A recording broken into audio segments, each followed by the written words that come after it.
horse view of horse behavior, which is really only our human interpretation of their behavior anyway, and look at it from a learning perspective, because the nervous system has a way of learning, and if too much stress is added, what happens is there's a release of a hormone called ACTH, which blocks learning.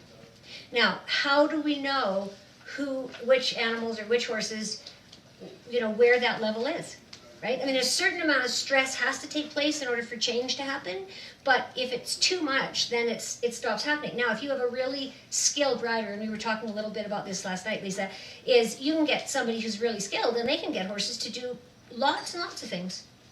But does it mean that the horses really know it? Or that the horse is going to be better the next time with someone else? That's the question.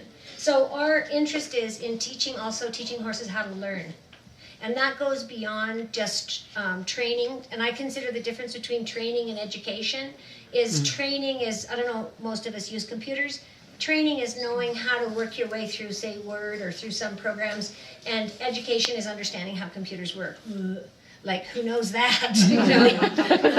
Right? So that's what I'm interested in doing. So lots of the things that we do with the horses may not seem related to what their end skill or end task will be, but what happens is what we find is that those horses have an ability to learn and learn to act instead of react. Now, in order to do that, we have to teach ourselves to act instead of react. Because most of our behavior, like if you see someone getting upset with a horse or getting after a horse, why do you think they do that? Because they're frustrated. They're frustrated, or they could be afraid. Yeah. And fear is something that causes us to do all sorts of things that that in a rational way we would look back and go, oh, wow, I wish I hadn't done that.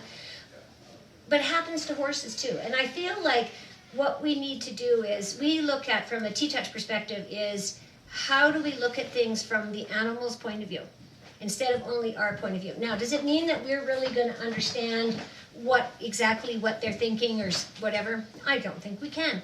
I mean, we can barely communicate with each other when we speak the same language, right? Mm-hmm. So how is it that people will say, oh, well, that horse is defiant because it's swishing his tail that way? Really? Do you think that? Or because a horse is licking and chewing, it always means that they're submitting. The salivary glands, the mouth, and the eyes are connected to the parasympathetic nervous system.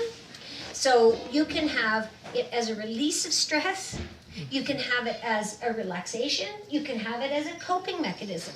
So what I'm saying is, who knows?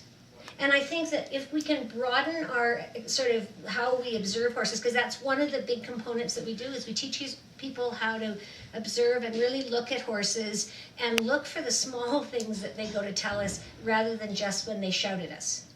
Because so much of the time, and some of the Arabs, they are just out there, so you kind of know exactly, they kind of wear their heart on their sleeve, and you know exactly kind of what's going on for them, or we think they do. And then there's these other horses, lots of times quarter horses, and they internalize things, and all of a sudden they explode, and people go, they gave me no warning. They gave lots of warning, but it was in really, really small pieces. And the thing is, if you can just redirect when a horse is having those situations rather than escalating things, in my experience, the horses can actually learn a lot. It's a lot more satisfactory for the people as well as it is for the horses.